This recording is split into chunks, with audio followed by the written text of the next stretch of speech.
Arc. Ça fait 4 mois que je l'utilise et c'est devenu mon navigateur par défaut, alors que j'utilisais Google Chrome depuis plus de 12 ans maintenant. Mon plus gros problème avec Google Chrome, c'est qu'à la fin, je me retrouve avec une centaine d'onglets. Arc fait le ménage à notre place en fermant les onglets inutiles au bout d'un certain temps. Ils ont aussi créé les workspaces séparés, donc vu que moi j'ai plusieurs utilisations de Google Chrome, j'ai plusieurs workspaces sur Arc. Ils ont aussi une barre de commande directement intégrée au navigateur et avec des raccourcis clavier pour absolument tout. Arc utilise le même moteur que Google Chrome, qui s'appelle Chromium, ce qui fait que toutes les extensions Chrome fonctionnent bien sur Arc. Vous pouvez aussi créer ce qui s'appelle des easels, des tableaux géants dynamiques. Vous prenez donc un screenshot sur une page, vous l'intégrez à easel, ce screenshot est du coup dynamique et vous pouvez partager ce easel à n'importe qui dans le monde. On peut changer le thème de n'importe quel workspace, on peut avoir des prévisualisations d'onglets. Quand on regarde une vidéo YouTube sur un onglet et qu'on est sur un autre onglet, la vidéo se décroche et se met n'importe où sur votre ordinateur. Bref, tout se passe sur la barre de gauche, mais en appuyant sur commande S, on peut tout simplement la supprimer. Et c'est la fonctionnalité que j'aime le plus, c'est de pouvoir naviguer en mode focus, c'est-à-dire que j'ai aucune distraction nulle part sur mon écran. Arc est un outil développé par une boîte qui s'appelle The Browser Company et ils sont donnés comme mission d'inventer le futur de l'internet. Ils ont une équipe composée d'anciens de Facebook, de Tesla, de Netflix, bref, que des e-players. Donc si vous êtes utilisateur de Chrome, Arc vaut le détour. Ok, prenons un peu de temps pour respirer. Dans le passé, j'ai testé un certain nombre de navigateurs. J'ai essayé Firefox, Edge, Brave ou encore Opera, mais je suis toujours revenu sur Google Chrome. La raison principale, c'était que ces navigateurs n'apportaient rien de plus en réalité. Et c'est la seule fois avec Arc où j'ai tenu aussi longtemps sur un nouveau navigateur, et a priori, c'est fait pour durer. Ah oui, d'ailleurs, la vidéo n'est pas du tout sponsorisée par Arc. Bon, déjà, l'outil est gratuit, et deuxièmement, je les ai contactés, mais j'ai galéré à les avoir. Alors bienvenue sur l'interface de Arc, vous verrez que c'est un tout petit peu différent de ce qu'il y a sur Google Chrome. La première chose qu'on remarque, c'est que tous nos onglets sont en fait ici, sur la partie gauche en bas. Ici on a nos bookmarks, nos onglets qu'on a sauvegardés, et en haut on a la barre avec l'URL. Et vous allez voir qu'il y a des bookmarks un peu spéciaux ici. Donc, vous voyez, quand je passe ma souris dessus, je peux tout simplement voir quelles sont mes prochaines réunions. Ou pareil pour Gmail, je peux ici le placer en bookmark. Et à partir de ce moment-là, je vois mes prochains mails qui sont juste ici. En bas, on a ce qu'on appelle les différents spaces, donc les différents, on va dire que les workspaces de notre navigateur Arc. C'est ce que je vous disais au début. Moi, j'ai plusieurs onglets d'ouvert, j'ai surtout plusieurs onglets pour plusieurs types de clients ou encore pour plusieurs projets. Et généralement, je me retrouvais avec beaucoup de fenêtre Google Chrome. Là, j'ai en fait un espace Arc par type d'activité que je suis en train de faire. Donc par exemple, si je suis en train d'être sur mes réseaux sociaux, j'ai tous les réseaux sociaux qui sont ici. Je suis connecté sur ces réseaux sociaux uniquement sur cette page. Alors que si je suis en train d'écrire une vidéo YouTube par exemple, je vais être sur cet onglet. Et vous avez vu que là, la couleur change. Je suis vraiment dans des workspaces assez séparés. Et là aussi, quand on a par exemple un compte pro avec notre boîte et un compte perso, on n'est pas obligé d'ouvrir deux fenêtres, comme on était obligé de faire avant sur Google Chrome. Vraiment, ces deux workspaces font l'affaire. Ils sont connectés avec deux comptes différents. J'ai la possibilité de vraiment changer le look and feel de ces workspaces. C'est assez bien fait d'un point de vue design. Et comme je disais plus tôt, la feature qui est vraiment géniale, c'est que à partir de 12 heures, en fait, tous ces onglets qui sont ici vont être automatiquement supprimés. Donc tous les onglets inutiles qui traînaient avant vont être automatiquement supprimés. Au début, quand j'ai commencé à l'utiliser, je me disais non mais il y a forcément une information importante que je vais louper. La réalité, c'est qu'on s'en rend pas vraiment compte. On peut changer ce 12 heures à 24 heures ou à plus si besoin. Et franchement, à la base, c'est cette feature que je suis venu regarder chez Arc. Ça, parlons ici des bookmarks. En fait, par exemple sur Google Chrome, si j'ai un bookmark ici et que je clique sur ce bookmark, eh bien, je vais avoir une nouvelle page à chaque fois qui va s'ouvrir et c'est normal. Là où ici, en fait, le bookmark est aussi une page. Donc par exemple ici j'ai un bookmark qui s'appelle Readwise.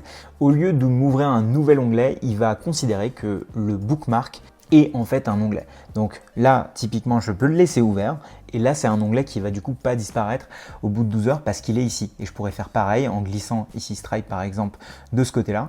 Et je peux évidemment créer des dossiers comme dans n'importe quel gestionnaire de favoris ou de bookmark. Là, je vous l'ai montré juste ici. Si j'ai envie, je peux ramener un bookmark de ce côté-là, ça devient du coup un bookmark que j'accroche ici, un pin de bookmark comme ils appellent. Mais chaque bookmark n'a malheureusement pas la possibilité d'avoir cette prévisualisation. Spotify ici, là, donc par exemple dès que j'ai lancé une musique sur Spotify, je vois que c'est en route. Je peux par exemple là aller sur un autre onglet Et je vais avoir ces commandes ici que je vais pouvoir contrôler en mettant mute ou pas, je vais pouvoir changer de musique. Bref, et ça marche très bien aussi sur tout le reste. Donc évidemment sur YouTube avec ce qu'on appelle le picture in picture, donc c'est-à-dire quand je vais lancer une vidéo YouTube et que si je vais sur un autre onglet, donc je vous donne un exemple ici, je lance une vidéo YouTube et dès que je vais aller sur un autre onglet, hop, j'ai ça qui va apparaître, donc je peux naviguer ici et évidemment même si ma fenêtre est plus petite ou plus grande, cette partie picture in picture va rester. Donc génial pour les personnes qui aiment faire deux choses à la fois, ce qui n'est pas forcément mon cas à moi, mais bon typiquement ceux qui écoutent de la musique sur YouTube ou quoi que ce soit, ça marche très très bien. Donc là je reviens sur le table. Une autre manière d'utiliser ces commandes picture in picture, c'est bien d'aller par exemple sur Google Meet. Ça m'arrive souvent par exemple quand je suis en call avec quelqu'un.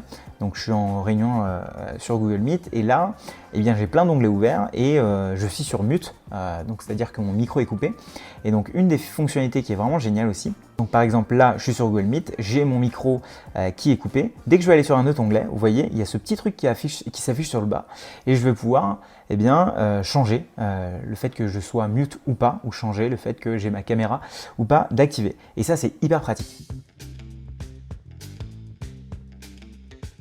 Comme je le disais dans l'introduction, c'est un navigateur qui est basé sur Chromium, donc le même moteur, qui est en dessous de Google Chrome. Et donc ce qui est assez marrant, c'est que c'est Google Chrome qui a développé en open source, c'est-à-dire qu'il est disponible pour tout le monde, ce moteur Chromium. Et en fait, Arc a repris ce moteur et en a fait sa version. Il y en a plein d'autres d'ailleurs, des navigateurs qui ont fait ça. Récemment, Microsoft Edge a fait exactement la même chose. Et ce qui fait qu'on peut installer du coup toutes les extensions Google Chrome qu'on avait avant. Donc là, vous voyez, j'ai toutes mes extensions Google Chrome qui sont là.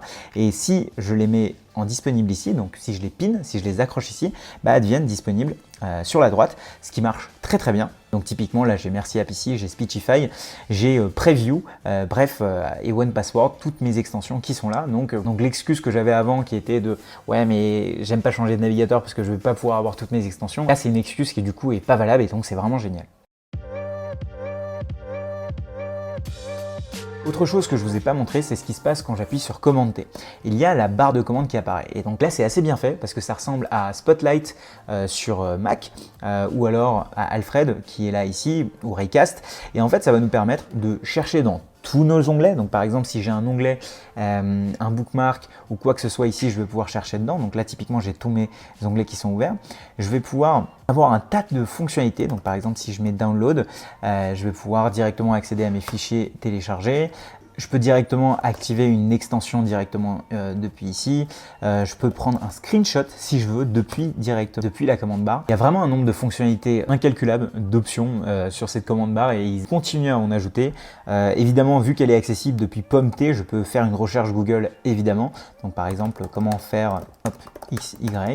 Là, vous allez voir quand même faire cette recherche Google directement sur un nouvel onglet. Là, j'ai utilisé le raccourci clavier Commande T, mais il y en a plein d'autres.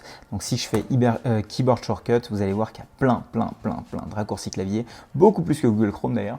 Il y en a un que j'utilise tout le temps, c'est Command Shift C, ce qui me permet de copier l'URL de la page de laquelle je suis. Là où avant sur Google Chrome, je devais aller ici, copier l'URL et puis la coller quelque part. Et il y a une autre feature qui est assez intéressante pour les gens qui utilisent du Markdown. Donc du Markdown, ça peut s'utiliser sur Notion, ainsi que sur GitHub ou sur plein d'autres logiciels. C'est que si je fais commande Shift Option C, ça me copie l'URL de la page au format Markdown. Donc si je vais sur Notion et que je fais coller, tout simplement il va coller ça au format Markdown au lieu de coller l'URL classique. Si j'avais fait commande Shift C uniquement ici, ça m'aurait collé l'URL comme ça. C'est ce genre de petite fonctionnalité qui me fait que je suis encore sur Arc parce que il continue en fait à développer des fonctionnalités. Je crois que toutes les 2 semaines ils sortent des mises à jour, ce qui fait que vous avez besoin de redémarrer le logiciel. Mais honnêtement, si c'est pour ce genre de truc là, moi je suis ok de redémarrer Arc. Ah oui, il y a autre chose dont je ne vous ai pas parlé, c'est Little Arc. C'est assez marrant, mais en fait, ils ont bien compris que dès qu'il y avait un onglet qui était ouvert par un autre logiciel, donc imaginons que vous êtes sur une autre application et vous avez juste besoin que votre navigateur s'ouvre pour pouvoir mettre un login mot de passe, ça sert à rien de créer un nouvel onglet sur votre navigateur parce que vous ne l'utiliserez jamais cet onglet. Et c'est pour ça qu'ils ont inventé Little Arc. Je vous montre comment ça s'utilise. Admettons, voilà, je suis sur Notion et que je clique sur un onglet. Là, au lieu qu'il m'ouvre cet onglet dans mon navigateur, il va l'ouvrir dans Little Arc. Ce qui fait qu'une fois que j'aurai fini d'utiliser cette page, elle va pas venir polluer montrer eh bien, mon utilisation de mon navigateur tous les jours. Vous voyez, cet onglet ne va pas apparaître ici. Il était juste là dans Little Arc, dans une petite fenêtre de navigateur qui a ensuite disparu. Besoin quand on est en train de naviguer d'avoir deux fenêtres côte à côte. Là où avant on était obligé de mettre Google Chrome sur la gauche et puis une autre fenêtre de Google Chrome sur la droite, là on va pouvoir utiliser la fonctionnalité de Split View, donc la vue partagée. Donc je peux cliquer sur un onglet et dire Open in Split View et donc là il va me dire oui mais avec quelle fenêtre tu veux l'ouvrir et hop, donc j'ai deux fenêtres qui sont ouvertes côte à côte. Si j'ai envie je peux juste aussi déplacer cette fenêtre et la mettre par exemple ici et là j'ai trois fenêtres qui sont ouvertes côte à côte. C'est hyper utile quand on a besoin de faire plein de choses à la fois sur un même écran, notamment pour les personnes qui ont des grands écrans. Le fait de pouvoir emmener un onglet dans une split view, c'est vraiment top. Et si j'en ai pas envie, je fais clic droit, Separate All Tabs. Donc voilà, tous ces tabs vont pouvoir être séparés. Et d'ailleurs, vous voyez, cette partie de gauche, elle n'est pas du tout obligatoire d'être affichée. Vous pouvez faire Hide Sidebar. Et puis là, vous avez, ou appuyer sur pomme S aussi. Et là, vous avez une navigation qui est en plein écran. Et honnêtement, quand vous êtes en train de travailler sur quelque chose qui va demander votre attention, c'est vraiment top de ne pas être distrait par des onglets, par l'envie d'aller cliquer sur un autre onglet. Là, vous pouvez travailler sur une page. Si vous avez envie de travailler en split view, c'est pareil. Vous avez que ces deux onglets qui apparaissent. Et ça, c'est vraiment top pour être concentré et pour pas toutes les 2 secondes d'être appelé par un autre onglet qui affiche qu'on a 3 mails de reçus ou quoi que ce soit. Maintenant, parlons un petit peu de leur library, comme ils appellent. Donc, c'est une librairie qui contient plein de choses. Il contient tous les screenshots du coup qu'on a pris. Il contient tous les downloads, donc les téléchargements qu'on a fait depuis l'app directement. Il a le contenu de tout ce qu'il y a sur notre desktop, donc notre bureau. Et pourquoi c'est là en fait? C'est hyper utile quand on a besoin par exemple d'uploader un document. Typiquement quand on doit uploader une facture qu'on vient juste de télécharger depuis nos emails. Là où avant on devait aller dans le Finder, la chercher à l'endroit où on doit l'uploader. Là on va juste pouvoir faire un glisser-déposer, donc c'est hyper utile. Et ça m'amène ensuite aux notes et au easel. Qu'est-ce que c'est que les easels? C'est un espèce de gros tableau public sur lequel vous pouvez mettre ce que vous voulez. Donc typiquement, moi j'ai un easel qui s'appelle investissement, dans lequel j'ai pris des screenshots qui sont dynamiques en fait. Ce sont des screenshots qu'on peut prendre sur n'importe quelle page et là on peut les mettre du coup sur un espèce de tableau qu'on peut d'ailleurs partager à tout le monde, on peut le rendre public et avec le lien du coup n'importe qui peut regarder ce tableau et ces petits blocs là en fait correspondent à des sites web et donc j'ai pris une petite partie de ces sites web et je les ai mis dans le easel. Ce qui est assez paradoxal, c'est qu'ils n'en parlent pas tant que ça chez Arc de cette fonctionnalité, mais moi je l'utilise de cette manière et je trouve que en fait c'est pour moi la fonctionnalité qui nous permet de créer des dashboards comme on le souhaite sur n'importe quel site dont on a envie. Dans un autre exemple, je vais ici créer, hop, je clique sur plus et je vais créer un easel. Dans ce easel, je vais appeler ça par exemple info neige pour le ski. Et là, à partir de ce moment-là, je peux aller par exemple sur est-ce qu'il y a de la neige à une certaine station de ski. Je vais en bas et là, je vais vouloir prendre un screenshot directement sur ce site, mais c'est un screenshot un peu magique. Comment est-ce que je fais ça? Je peux aller ici, là vous voyez la petite caméra, je clique dessus, il sait ce que j'ai envie de sélectionner, donc il va pouvoir me guider sur quoi prendre. Je clique ici et il me demande est-ce que je veux l'envoyer dans ma librairie, est-ce que je veux le copier, est-ce que je veux l'envoyer via iMessage ou tout simplement je veux l'ajouter à un easel. Moi j'ai déjà un easel qui s'appelle Info Neige, hop, je le mets dessus et là vous allez voir c'est assez magique. Là c'est un screenshot, mais si j'appuie sur play, ça devient un screenshot qui est dynamique. Donc à chaque fois que le site de Ski Info va changer, je vais pouvoir avoir les informations directement ici et ça je peux le partager avec n'importe qui. Je l'utilise beaucoup, par exemple, je l'ai fait pour suivre toutes mes KPI. Donc hop, là j'ai le nombre d'abonnés, là j'ai les commentaires de ma chaîne YouTube qui sont dynamiques en fait que j'ai du coup directement ici. La manière dont eux Arc le vendent, c'est easel, c'est vraiment pour voilà, dès qu'il y a une image qui nous intéresse, qui nous plaît, dès qu'on est en train de faire de la veille par exemple, de tout pouvoir envoyer dans un easel. Il y a plein de fonctionnalités pour dessiner, pour mettre plein d'annotations, etc. Étant donné que c'est quelque chose qu'on peut partager et quelque chose qui est collaboratif, c'est vraiment une fonctionnalité qui est géniale et qui, moi, m'a créé un nouvel usage de mon navigateur. Bon, avant de vous montrer comment avoir accès à Arc, je vous montre un dernier petit truc, ça s'appelle les boosts. Alors pour les gens qui sont développeurs d'entre nous, ou en tout cas qui comprennent un peu plus le CSS, le style, etc., on peut remplacer un certain contenu par un autre. Donc si vous avez envie pour n'importe quel site web de remplacer chaque occurrence d'Elon Musk par votre propre prénom et votre nom, c'est possible. Et vous avez aussi la possibilité, par exemple, comme je l'ai fait, de quand vous allez sur YouTube, il y a un truc qui me gêne beaucoup, c'est à chaque fois que je vais sur YouTube d'avoir cette partie short. Moi, ça m'embête un peu parce que du coup, ça me met dans une spirale où j'ai envie de regarder d'autres shorts. Du coup, je peux, comme l'a fait très bien cette personne qui l'a montré sur Twitter, j'ai ajouté un petit boost qui permet d'enlever cette partie short. Là, je vous ai un peu énuméré toutes les fonctionnalités. Alors pour l'instant, Arc n'est pas ouvert à tout le monde, c'est-à-dire qu'ils n'ont pas encore ouvert les inscriptions. Vous avez un formulaire sur leur site qui, dès que vous le remplissez, au bout d'un moment, ils vous donnent une invitation. Moi, j'ai un certain nombre d'invitations que je peux vous donner. Je leur ai demandé de m'en donner encore un peu plus, mais ils ne m'en ont pas encore donné. N'hésitez pas à le mettre en commentaire si jamais vous avez envie d'avoir une invitation et je vais essayer d'en sélectionner certains pour vous l'envoyer. Quoi qu'il en soit, si vous êtes sur Google Chrome et que vous êtes content de Google Chrome, restez, mais j'espère que ça vous a donné la possibilité de regarder une autre manière d'utiliser un navigateur.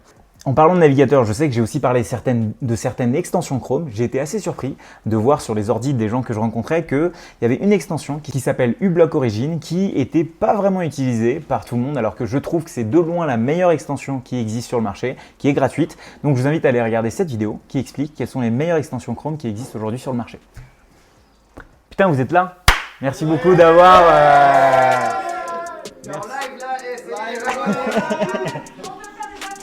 On a fait plein d'achats et tout, tu vas voir.